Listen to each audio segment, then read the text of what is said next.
नमस्कार दोस्तों, आज बात करने वाला हूँ अपडेटेड रिटर्न के बारे में। अपडेटेड रिटर्न 139A के अंदर अब 5 ईयर तक का आप आईटीआर फाइल कर सकते हैं इस अपडेटेड रिटर्न के ज़रिए। बताऊंगा कैसे। अपडेटेड रिटर्न में अब जो आईटीआर अलाउ हो गया है वो 4 ईयर का हो गया है, प्लस एक करंट ईयर का मिला के टोटल 5 ईयर के आईटीआर को अब आप फाइल कर सकते हैं।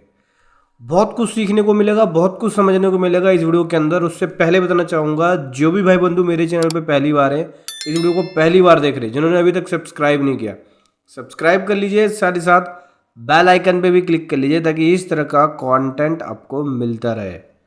सो दोस्तों, अंडर सेक्शन 139(8)(a) के अंदर अपडेटेड रिटर्न आप फाइल करते हैं। इसको आईटीआर यू के अंदर हम फाइल करते हैं।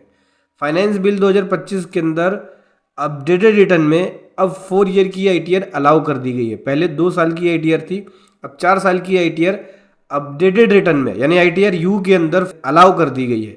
क्या होता है अपडेटेड रिटर्न? अपडेटेड रिटर्न एक ऐसी फैसिलिटी है जिसका यूज़ करके आप बैक डेट की आईटीआर को फाइल कर सकते हैं।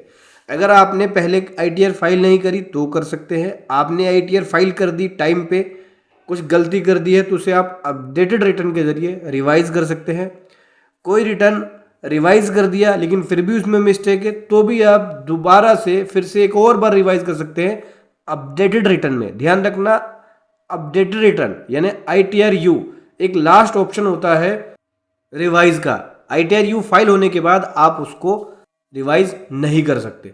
पहले आईटीआर यू जो अलाउ था वो 24 महीने तक का अलाउ था कि आप विद इन 24 मंथ के अंदर आप आईटीआर यू फाइल कर सकते हो, लेकिन अब इसकी डेट को चेंज कर दिया। अब इसमें 48 मंथ तक का पीरियड एक्सटेंड कर दिया, यानी 48 महीने तक अब आप आईटीआर फाइल कर सकते हैं। लेकिन जो इसमें पेनल्टी लगती है 25% और 50% वाली, वो पेनल्टी भी चेंज हो गई है। अब पेनल्टी भी बढ़ गई है। पेनल्टी कुछ इस प्रकार से है कि अगर आप 1 साल के अंदर फाइल करते हैं अपडेटेड रिटर्न आईटीआर यू तो 25% की पेनल्टी लगेगी। 2 साल के अंदर करते हैं तो 50% के अंदर पेनल्टी है। 3 साल में आईटीआर यू करते हैं तो 60% पेनल्टी है, और 4 साल में आईटीआर यू करते हैं तो 70% पेनल्टी है। ये एडिशनल पेनल्टी लगती है। पेनल्टी टैक्स अमाउंट पे लगेगी, जितना टैक्स बनेगा उसके ऊपर ये पेनल्टियाँ लगती है। और 148A का अगर नोटिस आता है तो उसमें रिस्ट्रिक्शन है।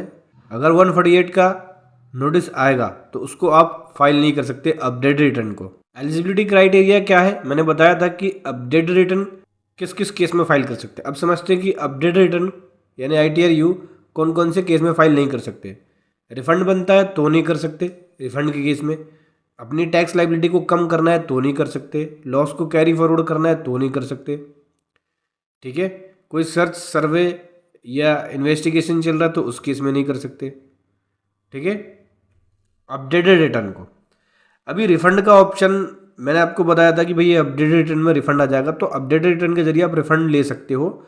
लेकिन इसमें रिफंड नहीं मिलता, इसमें आप रिफंड को कैरी फॉरवर्ड कर सकते हो। रिफंड क्या होता है? टीडीएस का है बेसिकली टीडीएस का ही होता है। अगर कोई टैक्स जमा करा रखा है एक्स्ट्रा या कम, तो उस केस में तो आप नहीं ले पाएंगे। लेकिन टीडीएस का जो रिफंड होगा, टीडीएस को आप कैरी फॉरवर्ड कर सकते हो। तो मान के चलिए अगर आपका पिछले 5 साल का टीडीएस है जिसका आपने क्लेम नहीं किया, तो वो कैरी फॉरवर्ड होके 4 साल का कैरी फॉरवर्ड होके 5वें साल में उसका रिफंड मिल जाएगा। लेकिन उस केस में इनकम भी कैरी फॉरवर्ड होगी।